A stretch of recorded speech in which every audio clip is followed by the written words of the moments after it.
રઘુવીર દલપતરામ નિરંજની।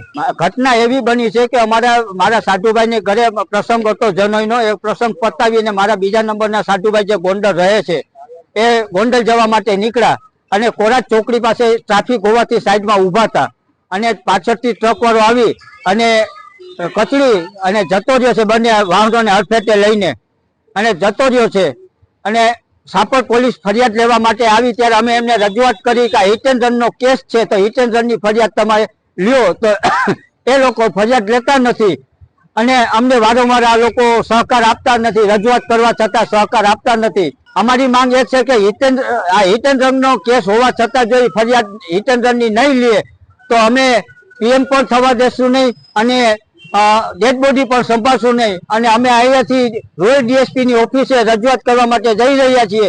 જો અમને ત્યાં પણ અમને ન્યાય નહીં મળે, રજૂઆત કરવા છતાં ન્યાય નહીં મળે તો પછી અમે ત્યાં ડીએસપી ઓફિસ અમે ઉપવાસ ઉપર બેસશું।